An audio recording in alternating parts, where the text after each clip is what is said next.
Hello everyone, welcome back on your English YouTube channel Mast English Classes. I am Rakesh, your English motivator and trainer. Friends, आज बहुत दिनों के बाद मैं आपके साथ रूबरू हो रहा हूं और मैं इसके लिए माफ़ी चाहूँगा क्योंकि कुछ प्रॉब्लम की वजह से मैं आपके साथ नहीं जुड़ पा रहा था।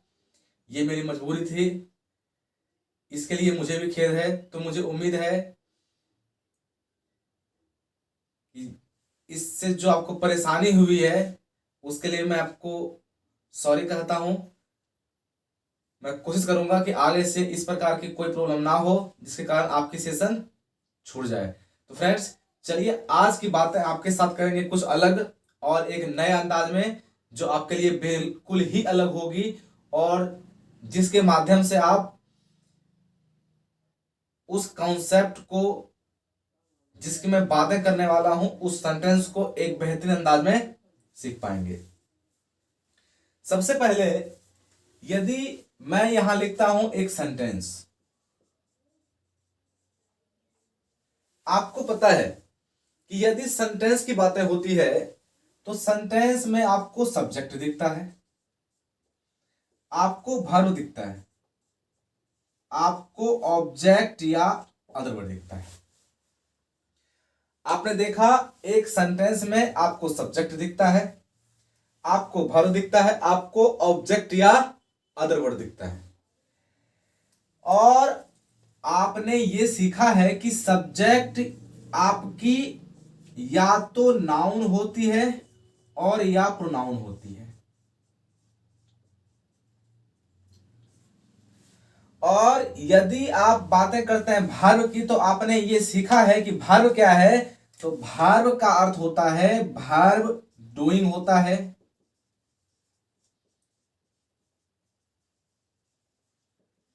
पोसेशन होता है और हैपनिंग होता है। इनके अलावे भी वर्ब होता है। और आपको पता है कि यदि आप बातें करते हैं ऑब्जेक्ट, तो या तो ये नाउन हो या प्रोनाउन हो, अदर वर्ड में आपका ये कुछ भी हो सकता है। आपने ये देखा है कि ये आपकी सेंटेंस फॉर्मेशन होती है और इसी के ऊपर आपकी सेंटेंस किसी प्रकार की हो वो बनती है और इसी के ऊपर आप कोई भी सेंटेंस को बना पाते हैं।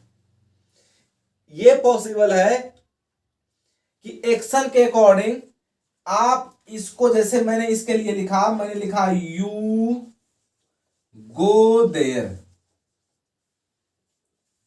यदि आप इस सेंटेंस को देखेंगे तो आप पाएंगे यू क्या है आपका सब्जेक्ट, गो क्या है आपका वर्ब, देयर क्या है आपका, यहां ये अदर वर्ड है, ऑब्जेक्ट नहीं है।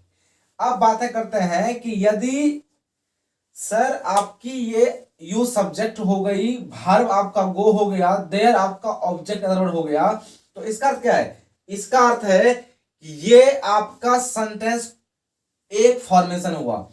आप देखते हैं कि आप कहीं कहीं देखते हैं आपके पास सेंटेंस है यू आर गोइंग देयर, तो आपको पता है आपका ये यू क्या है, यू आपका सब्जेक्ट है, आर क्या है, आर आपका हेल्पिंग वर्ब है, गोइंग आपका मेन वर्ब है। इसका अर्थ है कि सर सब्जेक्ट वर्ब ऑब्जेक्ट के अलावे सेंटेंस फॉर्मेशन के लिए आपके पास थोड़ा सा, मुझे मिटाने की जरूरत होगी, इसलिए मैं थोड़ा सा डस्टर ले लूं। आपको पता है इसके लिए आपको subject, helping verb, main verb,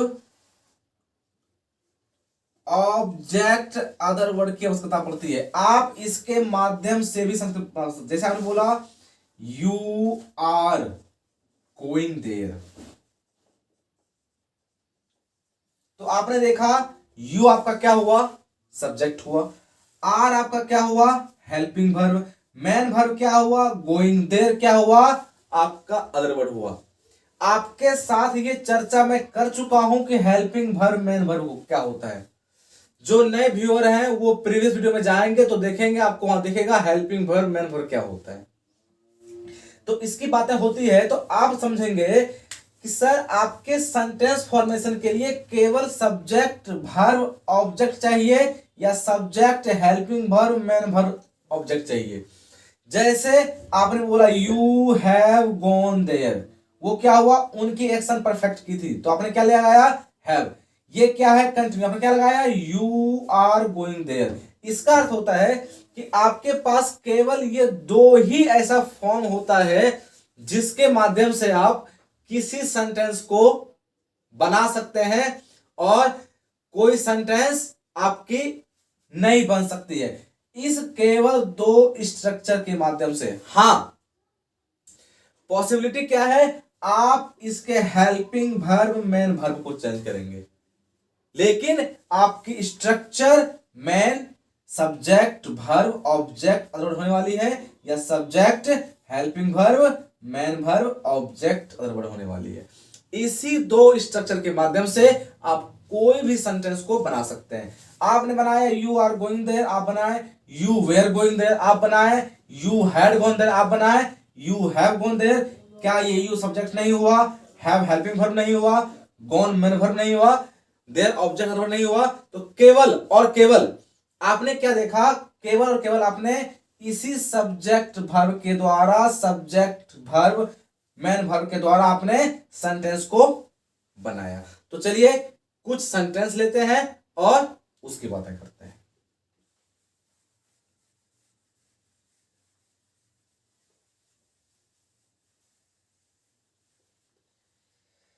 जैसे मैंने एक सेंटेंस लिया, यू हैव गॉन देयर।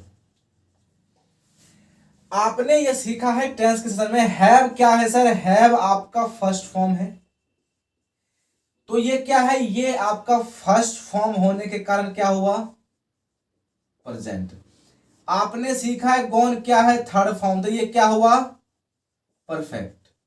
तो आपने इसका क्या नाम दिया, प्रेजेंट परफेक्ट। हैव क्या है, थर्ड फॉर्म जो दिखाती है फिनिश, तो ये हुआ परफेक्ट, आपने नाम दिया इसको प्रेजेंट परफेक्ट। अब यदि मैं यही एक सेंटेंस लिखूं, यू हैव ए कार, आपके पास एक कार है। यदि आप देखेंगे दोनों सेंटेंस तो आप देखेंगे कि यदि आपने देखा पहले सेंटेंस को यू हैव गॉन देयर, तो यहां हैव क्या हुआ, हैव हुआ फर्स्ट फॉर्म। आपने इसको क्या माना, प्रेजेंट, क्योंकि फर्स्ट या फिफ्थ फॉर्म क्या दिखाता है आपका दिखाता है प्रेजेंट। यदि आपने देखा थर्ड फॉर्म, थर्ड फॉर्म क्या दिखाता है, आपने बोला थर्ड फॉर्म होता है सर कंप्लीटेड एक्शन। जो क्या होता है सर, आपने बोला वो होता है परफेक्ट। तो ये हुआ क्या, प्रेजेंट परफेक्ट। अब यदि आप अगले सेंटेंस को देखेंगे तो लिखा हुआ है हैव। हैव क्या है सर, हैव भी यहां एक वर्ब है, लेकिन जैसे आपने बोला ए कार, कार हुआ यहां एक नाउन और ए क्या हुआ, ए हुआ इसका आर्टिकल। यदि अब यहां आपका हैव के बाद ए कार नाउन दिया, आपने यहां हैव के बाद थर्ड फॉर्म दिया, तो इसका अर्थ ये क्या है आपका, ये आपका मेन वर्ब है और ये आपका क्या है, हेल्पिंग वर्ब है। लेकिन यदि आप देखेंगे इस सेंटेंस को, आई हैव ए कार, तो यहां कोई और वर्ब नहीं होने के कारण हैव क्या हुआ, हैव हुआ आपका यहां मेन वर्ब, ना कि हेल्पिंग वर्ब। अब यदि मैं आपसे एक क्वेश्चन पूछूं कि आप बनाइए इस सेंटेंस का negative, you have gone there, तो आप क्या करेंगे, आप नेगेटिव के लिए आप क्या करेंगे, क्विकली आप लिखेंगे यू। आपको पता है हैव क्या है, तो हैव हेल्पिंग वर्ब है, तो नॉट लगाते हैं भाई, हेल्पिंग आपने लगाया, you have not gone there, आप वहां नहीं गए हैं। तो आपने क्या देखा, आपने निगेटिव करने के लिए आपने तुरंत हेल्पिंग वर्ब के बाद निगेटिव एडवर्ब ले लिया। लेकिन यदि आपसे कहा जाए आई हैव ए कार, तो आप इसका करें निगेटिव, तो क्या करेंगे आप?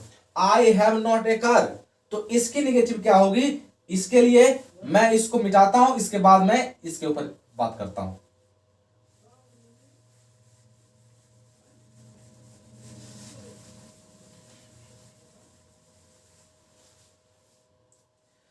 आपने सेंटेंस देखा यू हैव ए कार, समझते हैं इसको? आपने बोला हैव, आपका हैव यहां क्या हुआ? हैव यहां हुआ आपका मेन वर्ब, ना कि हेल्पिंग वर्ब। आपने किया इसको निगेटिव। बातें करते हैं अब। यदि हैव यहां मेन वर्ब है, तो ये हैव कौन सा रूप है वर्ब का?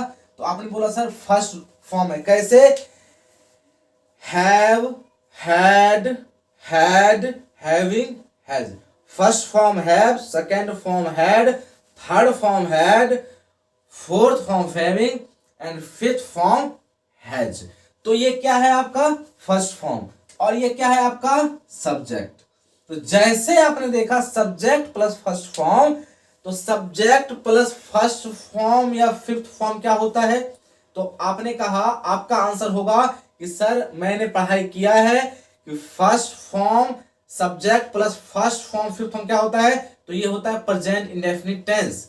और यदि प्रेजेंट इंडेफिनिट टेंस की बातें होती है, तो उसमें उसको निगेटिव करने के लिए या तो आप लेकर आते हैं सब्जेक्ट, आप लेकर आते हैं डू या डज, प्लस आप लेकर आते हैं फर्स्ट फॉर्म, आप लेकर आते हैं ऑब्जेक्ट या अदर वर्ड। ये क्या है? ये आपका प्रेजेंट इंडेफिनिट टेंस के निगेटिव का स्ट्रक्चर है, जिसके ऊपर आप निगेटिव को बना पाते हैं। और आपको पता है सब्जेक्ट सिंगुलर तो डज, प्लूरल तो डू का प्रयोग आप करते हैं। तो यदि आप देखेंगे यू हैव ए कार, तो आपने लिखा यू। अब यदि ये सेंटेंस प्रेजेंट इंडेफिनिट की है, प्रेजेंट इंडेफिनिट की, तो इसका अर्थ है कि ये भी अपने रिफॉर्म को निगेटिव में सब्जेक्ट करेगा। तो यू क्या है आपका? प्लूरल। आपने क्या लिया? डू। आपने क्या लिया? नॉट। यहां आप subject do does plus not, इसके बाद आप लेंगे V1। आपने क्या लिया? You do not. अब हैव का फर्स्ट फॉर्म क्या होगा? आपने लिखा have. You do not have a car. तो यदि आपने देखा कि जब आपकी sentence you have a car, have के बाद कोई नाउन मिल जाए और यदि आप उसे निगेटिव करना चाहें, तो क्या होगा आपका? आपका होगा सब्जेक्ट डू या does plus not plus V1 object या अदर वर्ड। क्योंकि ये होता क्या है? ये आपका होता है प्रेजेंट इंडेफिनिट टेंस। इसकी निगेटिव होगी कैसे? जिस प्रकार प्रेजेंट इंडेफिनिट की निगेटिव आप बनाते हैं। आपने क्या लिखा? You do not have a car. आपके पास एक कार नहीं है। यदि आपने बनाया you have not a car, तो ये हुआ क्या? आपका गलत हुआ। क्यों? क्योंकि सर यहां यदि होता थर्ड फॉर्म, तब क्या लगाते? Have not. बट यहां तो ये है ही नहीं। तो आपने देखा डू नॉट किस प्रकार यहां हैव के साथ आकर वो सेंटेंस निगेटिव बना दी। अब ये क्या हुआ? अब ये आपका हेल्पिंग वर्ब है। ये क्या है आपका? अब ये आपका मेन वर्ब है। तो फ्रेंड्स, आपने देखा, एक बात मैं और करना चाहूंगा कि सिंपल आप याद रखें, subject first form fifth form object other word. ये सिंपल क्या है? ये सिंपल प्रेजेंट इंडेफिनिट है। और इसके जगह पे V1 के जगह पे फिफ्थ के जगह पे हैव आए, कुछ भी आए, तो हमें उससे क्या? हमें सिंपल करना क्या है? उसका निगेटिव। और जो हमने सीखा है प्रेजेंट इंडेफिनिट टेंस में, टेंस के सेशन में, उससे हम फॉलो करेंगे और उसके निगेटिव को हम कर पाएंगे। तो फ्रेंड्स, आप हमें यहां तक बताएं कि आपको ये सेशन कैसी लगी। यदि आपको ये सेशन अच्छी लगी तो आप अपने इस चैनल को सब्सक्राइब करें और इस वीडियो को दूर दूर तक शेयर करें, ताकि आपके अलावे इसकी नॉलेज औरों को भी हो सके और प्रत्येक स्टूडेंट इससे लाभ उठा सकें। तो चलिए मिलते हैं अगले सेशन में, तब तक के लिए बाय बाय, नमस्कार, जय हिंद।